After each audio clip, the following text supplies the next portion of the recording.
네, 시청자 여러분 안녕하십니까. 충북 시사토론창의 구본사입니다. 그동안 도의회와 또 시민단체에서 꾸준히 요구해온 인사청문회가 드디어 우리 도에도 도입이 됐습니다. 지난 10월 충북개발공사 사장의 인사청문회를 시작으로 이제 두 번째 인사청문회까지 앞두고 있는데요. 자, 오늘 시사토론창에서는 인사청문회를 제대로 하기 위해서 앞으로 어떤 노력들이 더 필요할지 함께 점검해보고 토론해보는 시간 갖도록 하겠습니다. 나와주신 분들 소개해드리죠. 먼저 충북도의회 이상식 의원 나오셨습니다. 네, 안녕하세요. 네, 반갑습니다. 충청북도 기획관리실 신성영 예산 담당관 모셨습니다. 안녕하십니까. 반갑습니다. 제 왼쪽으로 청주대학교 정치행정학과 진재고 교수님 모셨습니다. 안녕하세요. 네, 마지막으로 충북참여자치시민연대 이효윤 정책국장님 모셨습니다. 안녕하십니까. 네, 자, 이 네 분과 함께 오늘 인사청문회 관련해서 함께 토론 진행하도록 하겠습니다. 먼저 관련 뉴스 보시고 와서 토론 진행하겠습니다.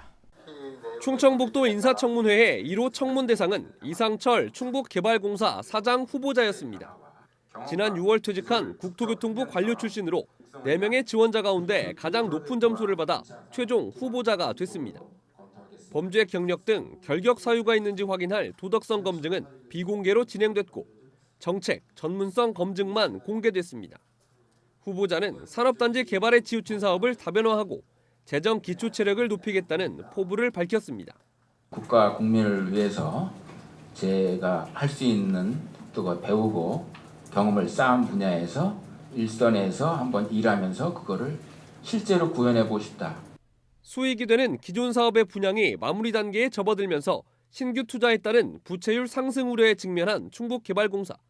충북 도의원들의 질문도 개선 방향과 세부 계획에 대해 집중됐습니다.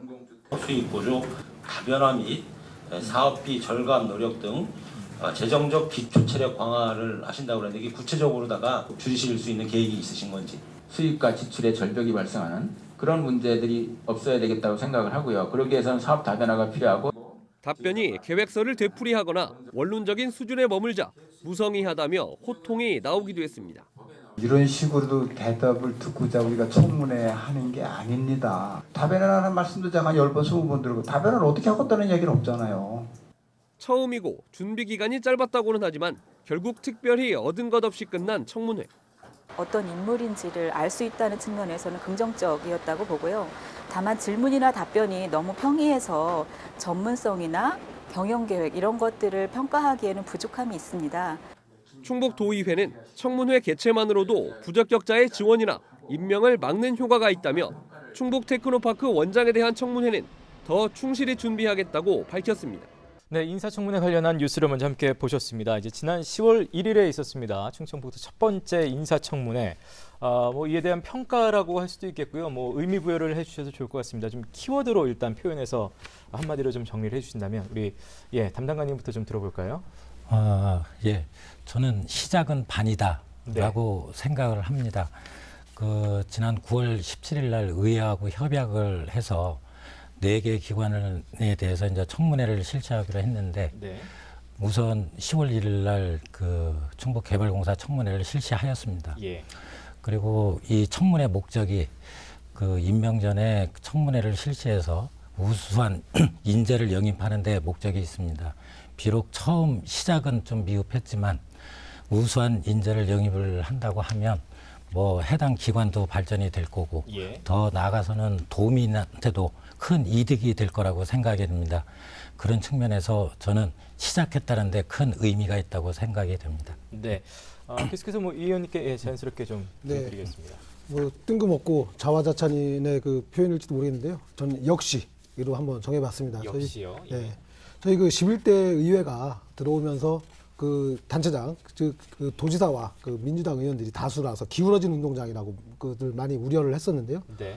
그렇지만 그럼에도 불구하고 우리 의회는 자기 혁신 그리고 투명성 제고를 위해서 지속적으로 노력해왔고요. 이번 인사청문회도 그런 결과물의 하나다. 이래서 좀 역시 한번 정해봤습니다. 네, 역시 잘했다라는 의미인 것 같습니다. 진 교수님께. 저는 수박 겉핥기다 이렇게 표현하고 싶은데요. 네. 사실 인사청문회 제도라는 것이 이제 미국에서 처음에 발달할 때 권력의 균형을 위해서 도입이 됐었는데 이런 인사청문회 도입의 전제는 검증이 사전적으로 전제되어야 됩니다. 근데 지금 현재 충북도의 인사청문회뿐 아니라 많은 지방자치단체의 인사청문회가 엄격한 검증 절차를 거치지 않은 상태에서 의회 의원들이 준비한 질문을 토대로 답을 하는 이런 형식이기 때문에 네. 인사청문회의 어떤 그 일관성이라든가 또는 어떤 패턴이 형성되지 않은 상태에서 사람에 따라서 다른 그 질문이 나오고 다른 내용을 물어볼 수도 있고 또 결과에 대해서 어떤 형태로 책임을 지지 않고 그렇기 때문에 인사청문회의 진 맛을 볼 수 없었기 때문에 예. 수박 거달기다 이렇게 생각을 합니다. 네. 이은 국장님께 마지막으로 부탁드리겠습니다. 네, 저는 날이 필요한 창이다 이렇게 정해봤습니다. 네. 제가 그 인사청문회 하는 날 방청을 갔었는데요. 이게 너무 밋밋하고 또 단편적 질문, 원론적 답변 뭐 이런 것들이 이어져서 다음에는 이제 창끝에 이렇게 날을 달아서 제대로 인사 검증을 해줬으면 하는 바람으로 정했습니다. 일단 인사청문회 자체를 좀 다시 한번 살펴보겠습니다. 인사청문회 특히 이제 충청북도에서는 다른 자치단체에 비해서는 워낙 좀 늦게 시작을 했다. 이제 그것 때문에 저희도 토론다고 했습니다만 전에 인사청문회가 이렇게 좀 필요한 이유부터 좀 다시 짚어보겠습니다. 아까 예산 담당관님은 인재를 영입하는데도 필요한 것이다라는 말씀도 해주셨거든요. 예. 지금 타시도 그 인사청문회 도입 현황을 보면 네. 14년도에 이제 경기도가 처음으로 다 시작을 했고요. 그 다음에 이제 대전이나 그 다음에 제주, 전남 그런 데가 이제 14년도에 이제 같은 시기에 시행이 됐습니다. 예. 그리고 이제 최근 마지막으로 한 데가 이제 전북이 금년도 9월 1월 달서부터 금년 1월부터 시작이 됐고 예. 그러다 보니까 이제 세종하고 저희 도하고만 운영을 안 해갖고 왔는데 저희도 이제 요번에 이제 청문회를 시작하면서 이제 세종만 이제 운영을 안 하는 실정입니다. 그 도입의 필요성을 보면 저는 이제 세 가지로다가 일단 분류를 했는데 네. 첫 번째로는 그 의회나 아니면 도민들의 입장에서 그 출연 기관장을 임명을 할 때 낙하산 인사라든지 보훈 인사라든지 그런 거에 대한 뭐 의문을 해소할 수 있는 측면이 하나 있고요. 예. 두 번째로는 그 각 기관마다 이제 특성이 있거든요. 그 특성에 맞는 인재를 영입한다는 측면이 있고요. 세 번째로는 아까 그 진 교수님께서도 말씀하셨지만 도에서 그 출연 기관장을 임명을 할 때 사전에 어떤 뭐 검증할 수 있는 그런 걸 다시 한번 생각할 수 있는 그런 측면에서 보면 도입의 필요성이 조금 인정이 된다고 봅니다. 예. 뭐 이 의원님은 어떻게 생각하시나요? 네, 그 인사청문회는 그 자체로서의 효용성이 일단 있다 이렇게 보여지고요. 그 도민들에게 그 임명권자가 임명한 사람에 대한 그 동의 과정이다 이렇게 보여지거든요. 예. 그 동안은 사실 이제 그 좀 깜깜이 인사였고 그리고 이제 관피하, 선피하 이렇게 말씀하시는데 사실은 관피하가 됐든 선피하가 됐든 누구든지 간에 능력이 있으면 임명할 수 있다. 그러나 그 과정, 도민들이 동의할 수 있는 그 과정이다라고 이렇게 보여집니다. 그렇기 네. 때문에 청문회는 앞으로 아까 좀 많은 말씀들을 해주셨는데요. 아직 미비한 부분들이 많이 있지만 그런 것들 서서히 개선해 가면서 도민의 알 권리를 좀 챙겨가야 되겠다 이렇게 생각을 합니다. 사실은 그 이 인사청문회 제도의 그 연원을 따져보면 미국에서 그 연방 정부를 구성했던 각 주가 있지 않습니까? 그러니까 그 주라는 게 우리는 주라고 번역하지만 거기서는 이제 국가라고 하기 네네. 때문에 자기들이 그 국가로 원래 존립을 했었는데 그 대표로서 연방 정부의 대통령을 뽑아놨잖아요. 그렇기 때문에 이 각 주 입장에서는 그 연방 정부의 강요들이라든가 그 중요한 그 법관들을 임명함에 있어서 대통령에게 모든 인사권을 주기가 싫다는 거였어요. 그래서 임명권을 분점하자. 네. 대통령의 중요 보직에 대한 임명권을 분점하라는 차원에서 각 그 주정부의 대표라고 할 수 있는 상원 의원들이 모인 상원에서 인준청문회를 실시한 것이 시초입니다. 즉 권력의 인사권의 분점 효과를 노리는 것이었고, 이제 두 번째는 이 주정부 밑에 있는 이 자치단체인 거기서 이제 지방정부라고 하죠. 지방정부는 이런 인사청문회를 안 합니다. 근데 우리는 이제 오히려 지방정부라고 할 수 있는 자치단체가 예. 인사청문회를 도입했잖아요. 그래서 사실은 원래 생겼던 미국의 그 도입 동기와 우리 자치단체의 도입 동기가 조금 다르죠. 근데 우리는 보면 말하자면 도지사라든가 시장의 인사권을 의회가 분점하겠다는 그런 의사가 아니고 예. 정실 임명이 되지 않았을까, 또는 그 여권 인사로 한 사람들이 능력이 되는지 안 되는지를 검증하겠다는 측면이 강하잖아요. 그런 측면에서 보면 사실상 우리 그 자치단체 인사청문회는 직무 역량 검증 위주로 좀 가야 되는 측면이 있죠. 예. 이효연 정책국장님께도 네. 드리겠습니다. 저는 지방선거가 끝나고 나면 주민들은 선거도 필요한데 또 하나 필요가 있다고 생각을 합니다. 보면은 낙하산 인사, 선피아 논란, 정실 인사, 보은 인사 이런 것들이 계속 나오거든요. 근데 이제 그런 것들이 나와도 언론에서 일부 다루다가 그냥 그대로 임명되어져서 그대로 이제 그 직무를 수행하게 되는데 저는 적어도 임명하기 전에 주민들이 이 사람이 적어도 그 직위에 적합한 업무 능력을 갖고 있는가, 또 경영 능력이 있는가 이런 거에 대해서 주민들이 알 수 있도록 해야 되고 주민들이 그것을 보고 그 기관장에 대한 평가와 더불어서 그 임명자에 대한 평가도 할 수 있어야 된다고 생각하거든요. 그래서 그 지방 자치단체 인사청문회는 그런 좀 순기능이 있다고 보여지고요. 이런 이제 과정을 거치면서 이제 자치단체장의 인사권에 대해서 아무런 견제 장치가 사실은 없었거든요. 그래서 일정하게는 의회가 그런 그 인사에 대한 견제 역할을 할 수 있겠다라고 생각을 합니다. 어쨌든 원론적인 부분에서 분명 필요한 부분들에 대해서는 다들 공감을 하시는 것 같고 저희가 이제 앞으로 구체적으로 문제점 또 개선 방향 같은 것들을 더 좀 짚어볼 텐데 일단 보시는 시청자분들을 위해서 우리 충청북도 인사청문회 현재 어떤 상황인지 어떤 과정을 거쳐왔는지 아까 뭐 4곳이 이제 대상이다라는 말씀도 해주셨습니다만 우리 담당관님께서 잠깐 그거는 좀 정리를 좀 해주시겠어요? 그 금년도 이제 3월 15일 날 의회에서 이제 그 5분 자유 발언을 통해서 그 인사청문회에 대한 그 필요성이 제기가 됐고요. 그 이후로 다 4월부터 9월까지 도하고 의회하고 이제 협의를 했지만 왜 대상 기관의 수라든지 아니면 그 운영 방법에 대해서 이제 합의 일치를 보지를 못했습니다. 그러다가 이제 금년 추석 연휴 기간 동안에 연휴 때 지사님하고 의장님하고 이제 그 면담을 실시해서 그때 이제 전격적으로 다 이제 4개 기관을 하는 걸로다가 합의가 돼서 9월 17일 날 협약을 체결하고 그다음에 10월 1일 날 이제 개발공사 사장 처음으로다가 이제 청문회를 실시를 했던 것입니다. 4곳이 어디죠? 일단 저 충북개발공사하고 충북연구원, 그다음에 충북테크노파크, 그다음에 청주의료원 그렇게 4곳입니다. 지금 일단 10월 1일에 충북개발공사 사장에 대한 인사청문회가 있었고 이제 두 번째에서 계속해서 이제 있게 될 텐데요.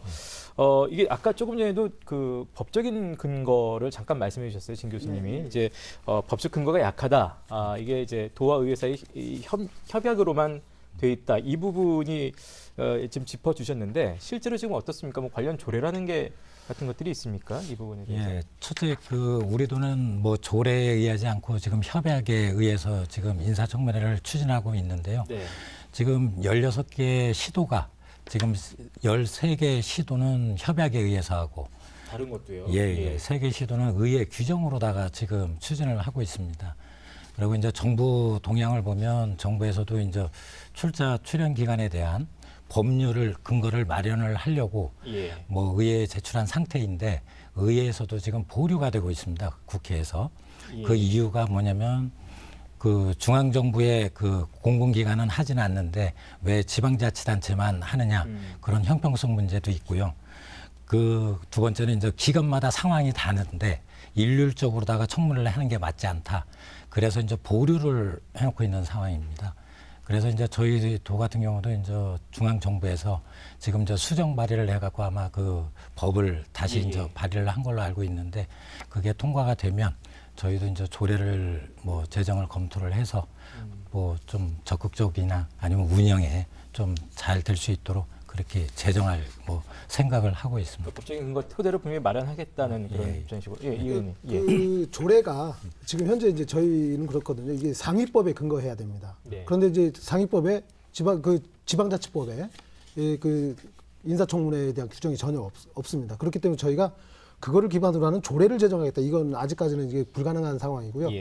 지금 그 전국의 그 17개 시도 중에 이제 저희까지 해서 이제 16개 시도가 시행 중인데 딱 한 군데가 이제 그 조례를 제정한 데가 있죠. 제주도입니다. 제주도요. 제주도는 이게 그 특별자치도지 않습니까? 그리고 지금 시행하지 않고 있는 곳 딱 한 군데가 또 이제 세종시인데 세종시도 언제든지 의지만 가지면 바로 할 수 있습니다. 거기도 협약이 필요 없죠. 거기도 자치시기 때문에 거기도 조례를 제정해서 추진하면 됩니다. 다만 저희는 그 조례를 제정할 수 없는 형편에 있다. 그리고 아까 우리 말씀하셨지만 지금 지방자치법 개정안이 올라가 있는데요. 사실은 좀 그 지방자치법 개정안이 좀 통과가 되면 인사청문회도 또 저희가 좀 내부 규정으로 좀 더 그 강제할 수 있겠다 싶은데 사실 좀 지방자치법 통과가 좀 요원한 상태입니다. 예. 이게 사실 네, 이게 부장님. 그 자치법규 조례 제정 시도를 안 한 건 아닙니다. 예를 들면은 전북도의회나 광주광역시의회에서 네. 사실은 조례를 가결을 했었습니다. 근데 이게 이제 대법원에서 이제 상위법의 그 위임 근거가 없다고 그래서 그게 아까 이 의원님 네네. 말씀하신 그런 예, 부분이죠? 무효 판결이 예. 나면서 이제 조례를 제정하지 못한 것이죠. 예. 그래서 사실은 좀 의회나 그 좀 네. 그 지방자치 단체가 조금 더 발전하려면 좀 의회에 자치입법권이 좀 주어져야 된다라고 이렇게 생각을 하는데요. 지금 이게 자치입법권이 전혀 없고 상위법에 근거해서 예. 거기에서만 해야 되는 그 한계점이 있는 겁니다. 예. 이런 좀 소위 말하는 법적 구속력 뭐 이런 관련해서도 이제 문제라면 문제점일 수 있겠는데요. 이런 부분 이제 포함해서 이제 현재까지의 상황을 짚어봤고 이제 문제점을 좀 계속해서 좀 함께 짚어보도록 하겠습니다. 첫 번째 인사청문회가 10월 1일날 이제 시행이 되긴 했습니다만 역시 뭐 무엇이든 시작되고 나서 여러 가지 얘기들이 있을 수가 있겠죠. 이제 비판적인 시각 물론 많이 있었습니다. 이번 첫 번째 인사청문회 과정에서 드러난 문제점 어떤 것들 있었다고 보시는지요? 예. 네, 제가 우선 말씀을 드리면요. 예. 앞서도 말씀을 드렸는데 그래도 이제 인사청문회를 하루 동안 이렇게 진행을 하니까 무언가 한 가지는 굉장히 좀 날카롭고 예. 그 사람에 대해서 알 수 있는 질문이 나오겠지라는 사실은 기대가 있었습니다. 근데 이게 이제 질문 자체가 너무 이제 평이하고 예. 답변이 이제 원론적으로 이렇게 한다거나 이렇게 원론적으로 하는데 다시 한번 질문을 들어간다거나 이런 것들이 굉장히 좀 부족해서 예. 인사 검증이 되려면 조금 더 발전하려면 이 도의회 내에서 여러 가지 학습이라든지 토론이라든지 경험을 공유한다든지 네. 타 자치단체의 그 벤치마킹 이런 것들이 좀 필요하지 않나 싶고요. 또 하나는 요번에 그 소관 상임위원회에서 진행을 했는데 이 청문위원이 사실 너무 적다는 생각이 저는 사실 들었습니다. 예. 5명이 진행을 했는데요. 그렇다 보니까 이게 물론 5명도 다양한 시각에서 다각도에서 검토를 진행할 수는 있겠으나 좀 더 인원을 보강해서 좀 다각도에서 이런 인사청문을 진행할 필요가 있겠다라는 생각이 들었고요. 그리고 그날 청문회에서 이제 인사청문위원이나 아니면 인사청문 대상 이 양자가 다 공히 주장하는 것이 인사청문위원은 그 시간이 너무 짧아서 우리가 예. 질의를 제대로 준비를 못했다. 또 답변하시는 분은 제가 시간이 너무 없어서 준비를 잘 못했다. 이런 말씀을 하셨거든요. 양쪽 다 시간이 없다는 네. 얘기를 하시네요. 예. 그래서 이 양측이 다 시간이 없다고 하니까 그렇다면 적정한 시간이 어디인가 저는 이것에 대해서도 의회 내에서 논의를 하고 좀 도와 협의를 해야 되지 않는가 싶습니다. 예. 뭐 여러 가지 얘기들 더 나올 것 같습니다. 예, 네, 이 의원님. 지금 우리 국장님 말씀하신 거 100% 다 동의하고요. 좀 시간적인 부분들이나 그리고 아까 이제 처음에 말씀하셨던 상임위에서 하는 문제들 지금 전국에서 실시하고 있는 곳이 상임위에서 하는 곳이 5군데입니다. 처음에 3군데였는데 2군데가 다시 특위에서 상임위로 이렇게 전환했는데 특위에서 했을 때와 상임위에서 했을 때 좀 일장일단이 있는데요. 그거는 저희가 앞으로도 좀 이렇게 시행을 하면서 어떤 것들이 우리 도에 가장 적합한지 이 방법들을 좀 찾아가는 거로 이렇게 해보도록 하겠습니다. 상임위에서 할 때랑 특위에서 할 때랑 어떤 점이 좀 달라지나요? 네, 상임위에서 할 때는 아무래도 그 상임위의 좀 전문성이 조금 더 있지 않습니까? 그리고 그 특위에서 할 때는 특위는 좀 전문성보다는 실제적으로 어떤 도덕성 검증이나 이런 데 있어서 좀 포괄적으로 좀 할 수 있겠다. 이제 이런 게 있고요. 또 이제 특위가 했을 때는 그 상임위 이외에 또 전문적인 어떤 그 지식을 가지고 있는 의원님들도 있을 수 있거든요. 그래서 좀 아까 말씀하신 대로 좀 그 소수의 분이 청문회를 진행하는 것이 아니라 좀 다양한 시각에서 더 많은 다양성을 좀 확보하자 그런 건데요. 그건 좀 저희가 방법적인 부분들은 좀 추후에 더 상의하고 연구해 보도록 하겠습니다. 예. 뭐 청문회라고 하는 것을 이제 개념 정리를 좀 명확히 좀 해드려야 될 것 같은데 우리나라 중앙정부에서 이제 그 국무위원 후보자라든가 또는 그 사법부의 수장 사법부의 대법관들 이런 사람들에 대한 인사청문회는 권력 분립의 그 원칙에 의해서 국회가 국민의 대표기관이기 때문에 임명권자인 대통령이 임명하던 또는 대법원장이 임명하던 그 사법부의 그 대법관들에 대해서도 어느 정도 권력 준점 의지가 있어요. 근데 우리나라 지방자치단체 인사청문회는 조금 이상하게 핵심 인사라고 할 수 있는 지방정부의 지방자치단체의 실국장에 대한 인사청문회가 아니고 예. 말하자면 연방정부든 우리나라 중앙정부에 대비시키면 우리나라도 지방자치단체 인사청문회는 원래 본청의 실국장부터 시작을 해야 돼요. 근데 본청의 실국장은 전혀 안 하고 공공기관에 해당되는 것을 한단 말이죠. 아까 예. 말씀드렸듯이 중앙정부에서도 공공기관 그 기관장에 대한 인사청문회 안 하잖아요. 근데 자치단체만 그렇게 한 이유는 뭐냐면 엄밀하게 말하면 의회에서 인사청문회에 대한 또 도지사의 인사권에 대한 그 균점 요구를 하니까 도지사가 가장 쉬운 부분을 빼준 거죠. 사실 도지사의 인사권 행사의 핵심은 본청 실국장에게 있습니다. 예. 그런데 그 본청 실국장 인사권은 타치하지 마라. 나는 그 대신 공공기관장이라든가 재단 출연기관 출자기관장들에 대한 인사청문회를 조금 나눠줄 테니까 이런 식으로 타협에 이제 산물이 됐는데 사실은 이 지방자치단체에서 보면 정책이라든가 이런 역할이 보면 본청 실국장이 훨씬 더 영향력이 크고 그들로부터 대부분의 정책이 나옵니다. 예. 그럼 정상적으로 말하면 지방자치단 인사청문회도 한다고 하면 본청 실국장부터 했었어야 돼요.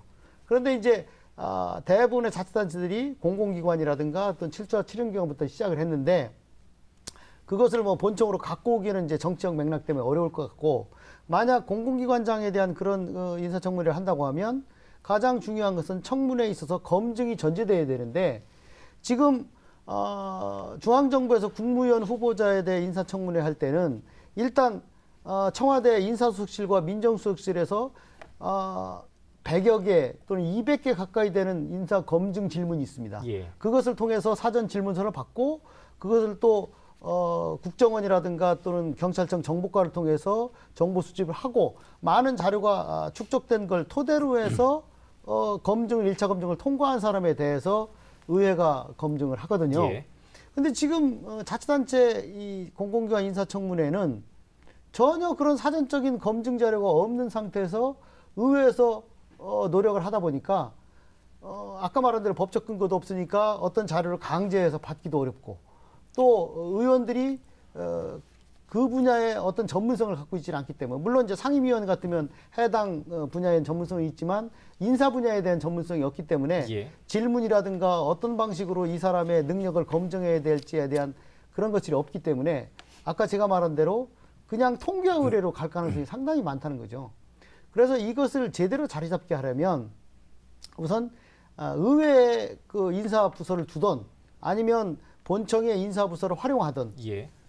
기반적으로 이 공직 후보자에 대한 아주 그 균일한 일관성이 있는 검증 항목을 먼저 만들고 그것을 통해 사전 검증을 한 다음에 그 자료를 받아가지고 인사청문회를 하는 그런 단계가 돼야 된다고 저는 생각합니다. 예. 그 이치적으로 보면 그게 맞습니다. 그런데 그 현재는 그게 불가능하죠. 사실은 이제 장관은 대통령이 직접 임명하는 정무직의 그 성격이 있고 이 지방자치단체의 실국장들은 공무원들이거든요. 그래서 사실은 이게 인사청문회가 아니라 자칫하면 공무원들이 그동안의 성과평가회가 될 수도 되겠다. 자칫하면. 그래서 그런 문제점 때문에 좀 어렵겠다 이런 생각이 들고요. 예. 그리고 이제 그 청문회가 보면 사실 아까 우리 그 진 교수님께서도 말씀하셨지만 국민들은 청문회 딱 떠오르면 일단 다툼일 거예요. 다툼. 그리고 국회 청문회는 정쟁의 대상이 되고 있지 않습니까? 그리고 낙마를 목적으로 합니다. 정쟁을 하다 보니까 저 사람을 어떻게든 낙마시켜야 되겠다. 이렇게 가는데요.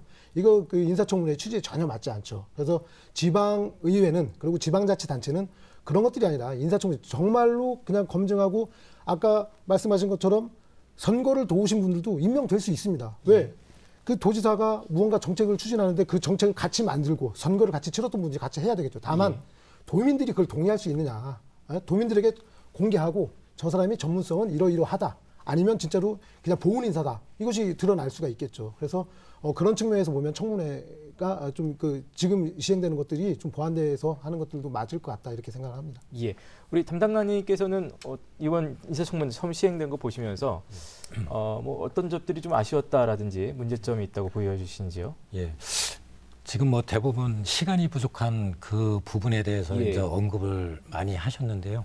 향후에 지금 계획되어 있는 뭐 11월 19일 날 지금 계획은 돼 있지만 그 TP 원장 같은 경우는 그래도 사전에 공지돼서 그런 부분은 좀 많이 해소될 거다. 예. 저는 일단 그렇게 생각하고요. 예. 그다음에 그 상임위에서 그 인사청문회를 하는 거는 아까 의원님께서도 말씀하셨지만 그 상임위 소관 사항이기 때문에 네. 어느 정도 왜 그 업무에 대한 의원님들의 어떤 전문 지식이나 예. 그런 게 있어서 그나마 이제 좀 방향은 그렇게 잘 설정이 됐다고 생각이 되고, 그다음에 이제 도덕성 검증 측면에서는 사실 지방 의회는 뭐 조사권이라든지 면책 특권이었기 때문에 어느 정도 한계가 좀 있는 것 같습니다.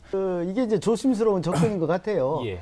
이게 도덕성 검증이 대부분 이제 중앙정부에서 의회에서 하는 것도 이 도덕성 검증에 치중하다 보니까 이제 정략적으로 접근하게 되고, 또는 그 정치적 책략에 따라서 어떤 사람은 희생이 되고 어떤 사람은 희생이 안 되고, 예. 어떤 부분 보면 제가 우리나라 인사청문회가 2006년도에 도입됐는데 19년 동안의 그 인사청문회 결과에 따라서 그 분석한 연구를 제가 청와대 그 의뢰를 받아서 한 적이 있었어요. 예. 그때 보면 하나의 딱 공통점은 국회의원 출신은 절대 낙마하지 않는다는 원칙 이외에 예. 이 원칙이 없어요. 그러니까 똑같은 어떤 도덕성 하자가 발견됐는데도 더 큰 하자를 가지고 있는 사람들도 통과된 사례가 있고, 예. 훨씬 가벼운 사례인데 그 당시에 정치적 그 뭐 역학관계 네네. 때문에 희생이 된 사람도 있고, 또 여러 가지 이유 때문에 일관성이 없다는 것이 있거든요. 그래서 지방자치단체에서 도덕성 검증의 문제를 비공개로 한 것은 저는 바람직하다고 생각해요. 왜냐하면 어쨌든 그것을 까발려 가지고 말하자면 뭐 재미거리로 이렇게 하는 것보다는 문제가 있으면 그 의회 의원들이 검증을 하고 예. 낙마시키면 되는 거니까 그건 비공개라는 것이 바람직하고, 직무 역량에 대한 검증을 공개로 하는 것은 좀 더 좀 엄격하게 해야 된다. 이번에도 나왔듯이 그냥 선문답하는 방식의 이 답변이었는데도 불구하고 그냥 통과했다는 것은 상당히 문제가 있습니다. 그것은 청문위원들 자체의 직무 그 역량의 문제도 있을 수 있지만 답변자들의 그 무성의도 상당히 있을 수 있거든요. 예. 그래서 그런 정도라고 하면 이 직무 역량과 상관없이 그 역량을 자기가 드러내지 못하면 그 낙마 사유가 될 수 있을 정도로 청문회 운영 방식이라든지 이런 것들을 좀 더 엄격하게 설정을 의회에서 해야 되고, 제가 판단하기에는 이미 이제 이거 도지사라든가 그 광역시장들이 협조를 했기 때문에 협약 단계에서 그 인사부서에 검증 자료를 넘겨주고 그것을 서로 공유하는 방식이 필요하다. 왜냐하면 인사청문회라는 것은 검증이 아니고요. 검증은 사전에 이루어지는 것을 예. 공개적으로 확인하는 절차이기 때문에 사전적 검증이 먼저 이루어져야 되고, 그것을 의회가 주도를 하던 예. 집행부의 인사부서가 주도를 하던 하고, 그것을 이제 확인하는 절차를 공개적으로 했으면 좋겠기 때문에 예. 그 사전 검증의 전문성이 좀 필요하다. 예. 그래서 아까 말한 대로 인사청문 특별위보다는 상임위원회에서 업무 역량에 대한 그 위원들의 전문성을 확보하고, 예. 인사 문제에 관해서는 본청의 인사부서라든가 또는 의회의 인사부서가 그것을 협조해 주는 것이 시너지 효과를 내지 않을까, 이런 생각을 합니다. 예.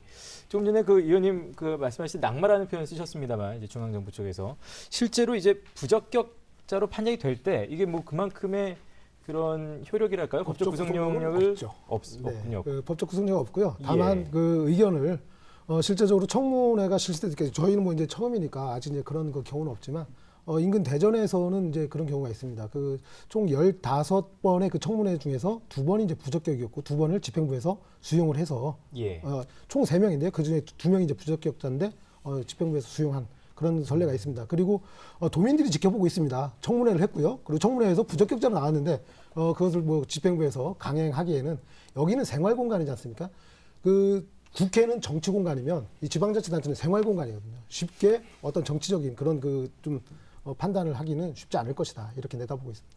그렇지 않습니다. 네, 최근에 제주도 같은 경우에도 정무부지사에 대해서 의회에서 부적격 판정을 했고, 그 청문 그 위원장이 기자회견까지 해서 안 된다라고 했는데 그냥 임명을 해버린 거죠. 된? 네. 예, 예. 그리고 이제 도지사가 뭐 예를 들면은 꼭 해야 하면은 도민들에게 이렇게 설명을 한다거나 의회와 이렇게 소통하면서 만들어 간다거나 그런 거 없이 일방적으로 해서 지금 제주도 같은 경우는 문제가 많이 되고 있어서요.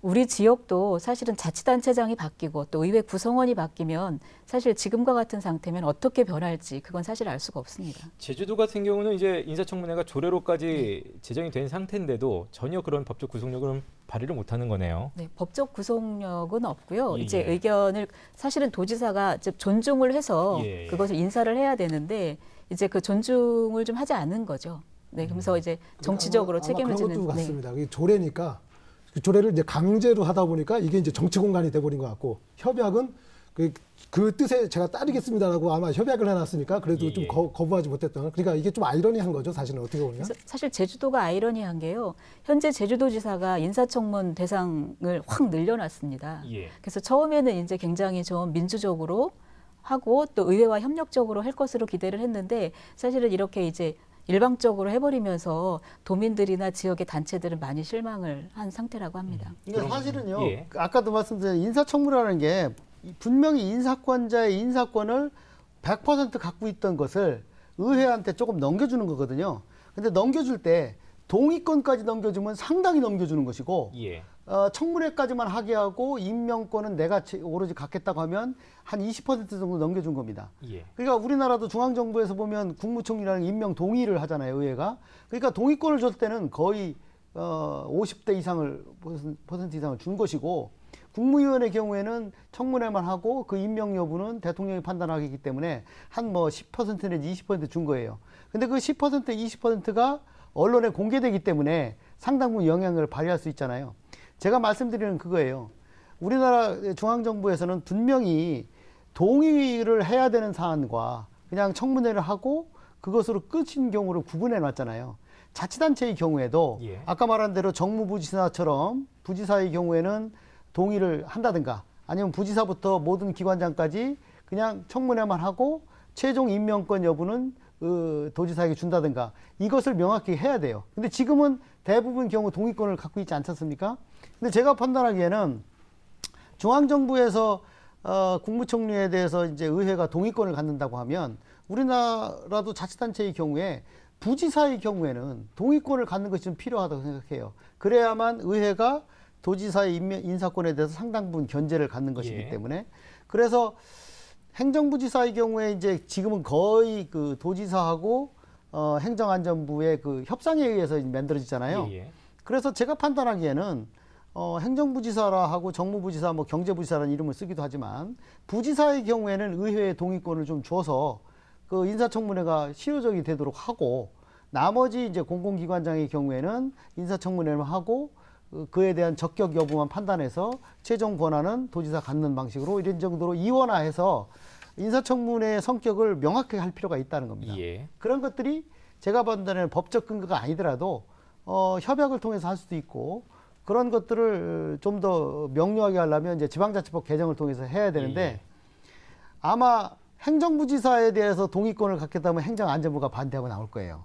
그러니까 사실상 자기들이 임명권을 갖고 있기 때문에 행정부지사에서 손을 못 대게 할 거거든요. 이제 그런 난관을 극복해내면서 인사청문회가 발전하면 의미 있는 제도가 될 거다. 예, 예. 그래야만 제대로 된 인사권의 균점 효과가 나올 것이다. 예. 이렇게 생각합니다. 뭐 예를 들어 조금 전에 그 제주도 같은 경우는 이제 그 대상 기간을 굉장히 확대를 해놨다라는 표현도 쓰셨는데 우리 같은 경우 지금 아까 4곳이라고 하셨거든요. 4곳이면 이게 적절한 수가 되는지 다른 곳과 비교하면 어떻습니까? 수가 적거나 그러진 않나요? 네, 예, 예. 다른 지역도 보면은요, 대체적으로 저희하고 비슷합니다. 그리고 수가요? 네, 예. 그리고 이걸 저희가 13개를 지금 5개, 저희가 광의적으로 보면 사실상 15개 기관입니다. 예. 거기서 이제 4개 기관 하는 건데요. 예. 이걸 퍼센테이지로 이렇게 분석을 해보면 저희보다 좀 더 많이 하는 곳이 뭐 한 6군데 정도밖에 안 됩니다. 그래서 예, 예. 저희도 또한 여기에 단서를 붙인 거는요, 여기만 하겠다라고 한 게 아니라 일단은 처음이니까 시범 실시를 하고 예. 이것이 갖는 순기능적인 것들이 더 나온다라고 하면 더 확대해 나가겠다. 이것이 또 전제되어져 있기 때문에 일단은 아쉬움이 있더라도 조금 예, 예.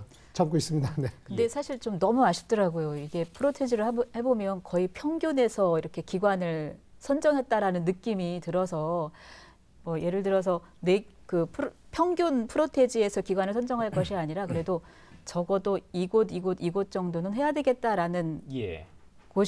곳을 정하고 그거는 좀 받아들인 이런 모습들이 보였다면 더 의미가 있었을 텐데 기관 수와 프로테지를 보면 아 평균에서 이렇게 정했구나라는 느낌이 뭐 사실 확인해보지 않았기 때문에 그런지는 잘 모르겠습니다만 그런 느낌이 들어서 아 다른 지역보다 굉장히 늦게 거의 막차를 탔는데 꼭 이렇게만 해야 할까 좀 더 적극적으로 할 수는 없었을까라는 그런 아쉬움이 있었습니다. 평균이라는 게 이제 다른 지자체에서 하고 있는 대상 수랑 비슷하게 그렇죠. 맞췄다는 대상 거죠. 기관 대비 진행하는 대상 네, 기관입니다. 좀 그 아쉬울 수도 있는데요. 사실은 뭐 저희는 그 청문회를 하자는 입장이었으니까 저희도 또한 뭐 아쉬운 건 같은데요. 사실 이제 그 충북도의 출자 출연 기관을 보면 그 규모나 어떤 그러니까 인사청문 대상이 과연 적절한지에 대한 그 기관들도 적지 않게 있습니다. 사실은 뭐 그 직원들 한 15분 뭐 일의 역할은 또 다르겠지만요. 이게 규모 작고 예산 작고 그리고 이제 실제적으로 역할이 그 일정 부분 한정되어져 있는데 여기를 꼭 청문으로 해야 되느냐 이런 문제도 있기 때문에 좀 그것도 좀 포괄적인 속에서 좀 한번 살펴봐야 되지 않을까요? 저는 그 인사청문 대상을 늘리느냐 마느냐의 문제보다도 의회나 집행부의 인사부서가 인사청문회를 지원할 만한 검증 역량을 갖고 있느냐가 먼저 선결돼야 된다고 생각해요. 그게 안 된 상태에서 대상을 확 늘리는 거는요. 그냥 그 아까처럼 겉도는 그 인사청문회를 계속 할 뿐이에요. 주민들 맥 빠지게 할 것이고 오히려 그것을 통해서 인사청문회가 왜 하는지 모르겠다. 뭐 통과 의례다. 뭐 말하자면 의회가 원래 당초에 의도했던 목표를 달성하지 못할 수도 있어요. 그래서 저는 저 기관 대상을 늘리기 전에 먼저 다음번 인사청문회를 하면서 의회가 바로 협약을 고칠 것이 뭐냐면 인사 검증의 문제라든가 이런 자료들을 집행부 협조를 받을 건지 아니면 그게 안 된다 그러면 의회에서 자체 조사를 할 수 있게 할 것인지 그런 사전 검증의 역할 분담을 어디까지 할 것이고 어떤 내용을 할 것인지를 좀 더 의회가 고민해야 된다고 생각을 합니다. 네, 대상을 늘리는 것보다. 네, 동의합니다. 그래서 저번 때 우리가 이제 저희 충북개발공사 하고 나서 이번에 이제 그 충북 테크노파크를 하는데요. 사실 저희끼리도 그런 얘기가 있었습니다. 처음이고 저희가 미비하고 아직 좀 부족한 부분들이 있으니 청문회를 했던 상임위 전문위원들과 저희 또 이번에 새로 해야 되는 전문위원들 다 같이 모여서 좀 뭔가 이제 좀 더 적극적으로 한번 해보자. 뭔가를 속된 말로 보여줘보자. 이제 이런 그 계획도 있었는데요.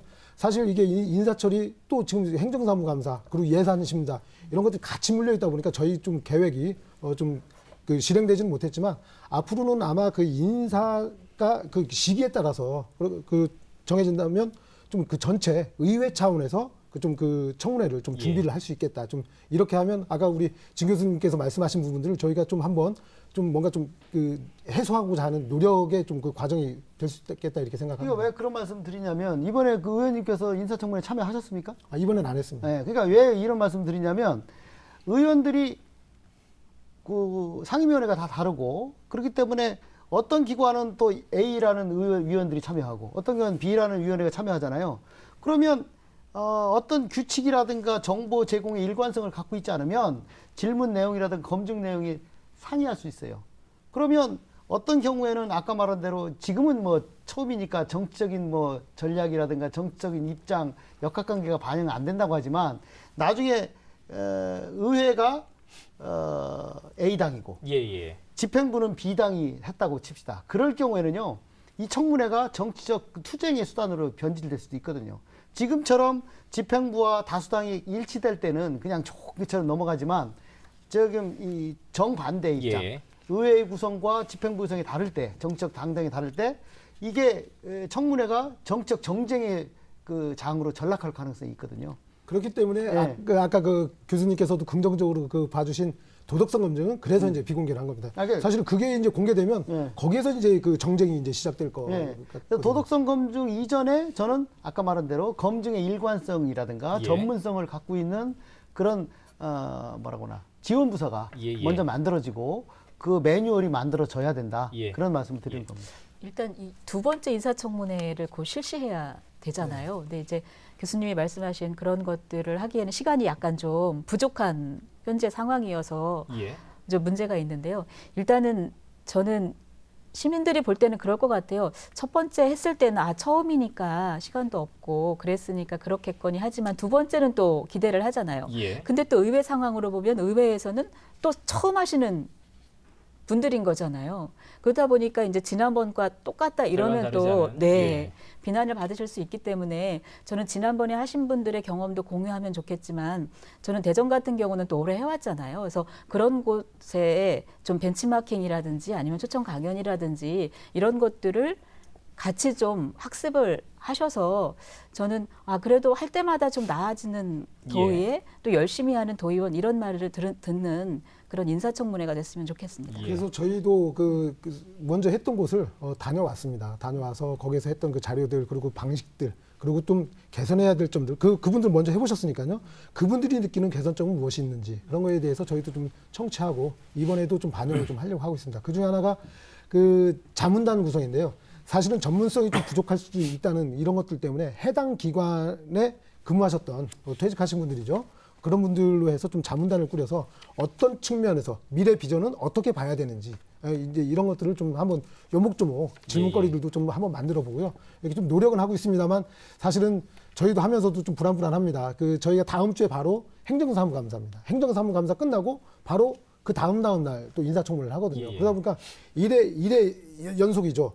하나에 무언가 집중해서 뭔가 고민할 수 있는 이런 틈들이 좀 부족하다는 것들이 좀 어떻게 보면 좀 변명 아닌 변명 먼저 좀 변명을 드리겠습니다. 예. 지금 자연스럽게 보완할 점, 개선점들을 얘기를 하게 되는 것 같습니다.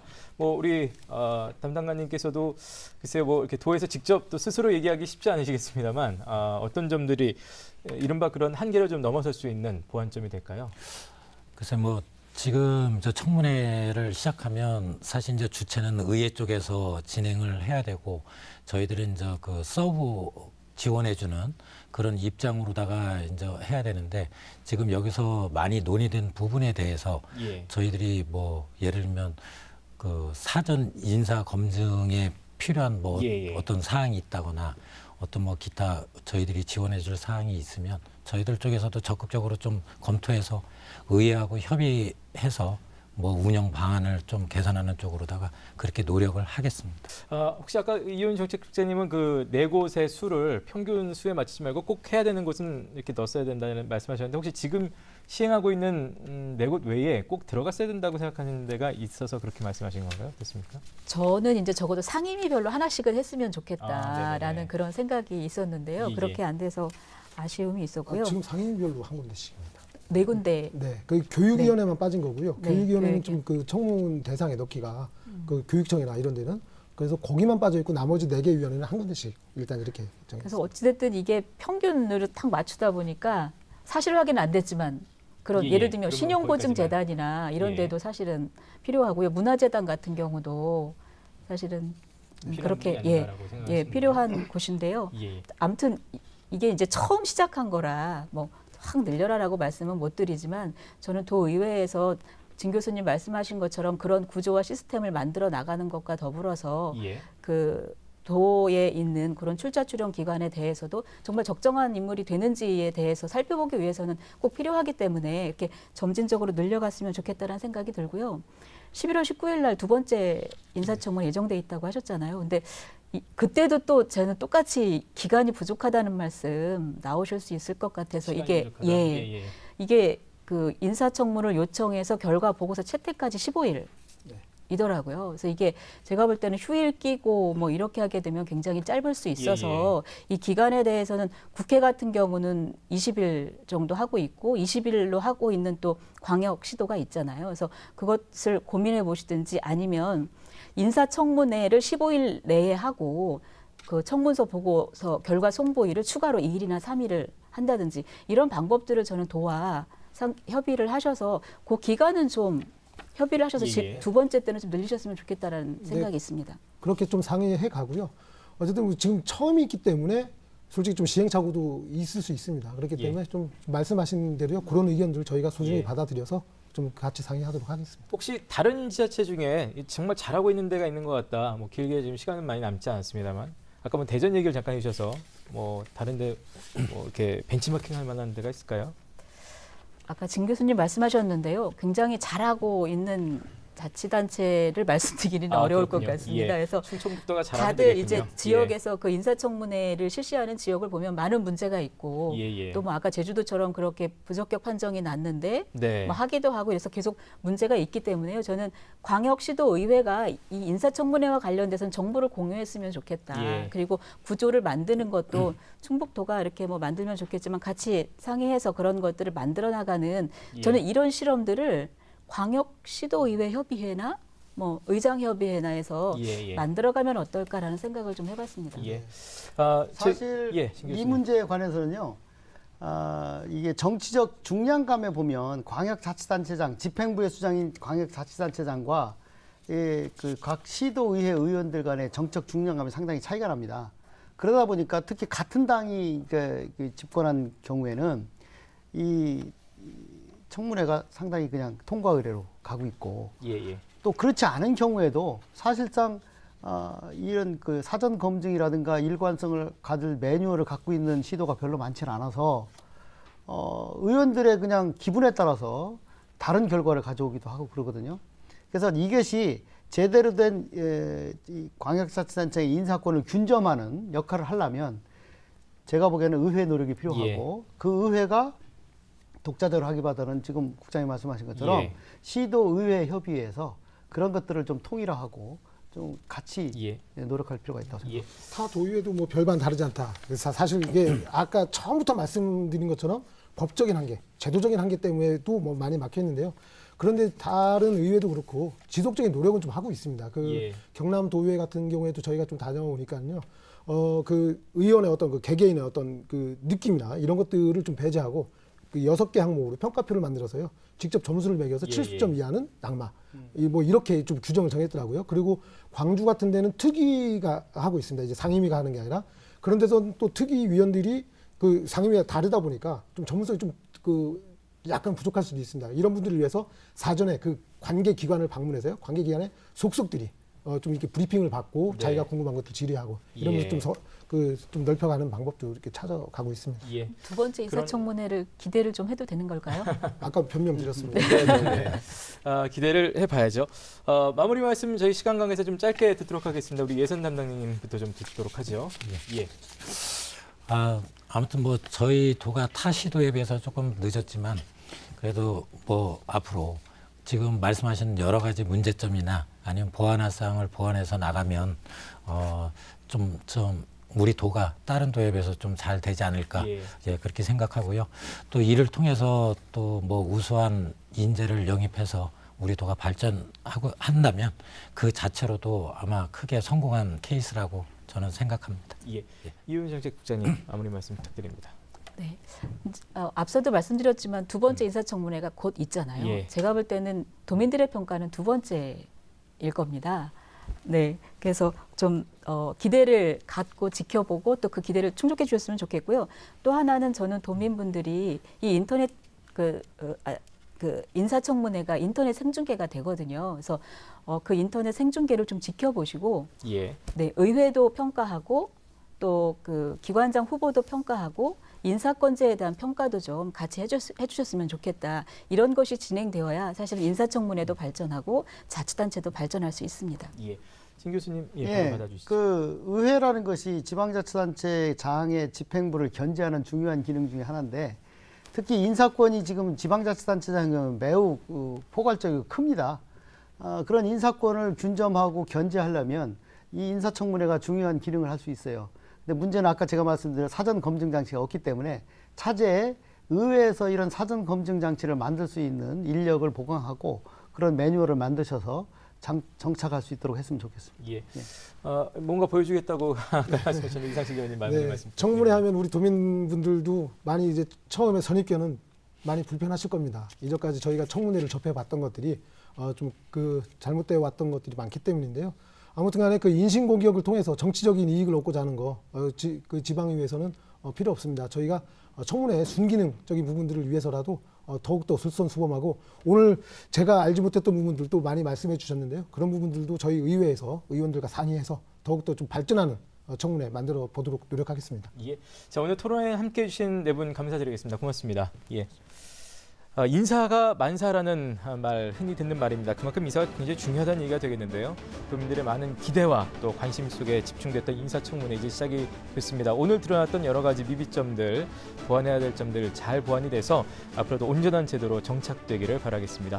충북 시사토론창 오늘 순서는 여기서 마치겠습니다. 시청해주신 여러분 고맙습니다.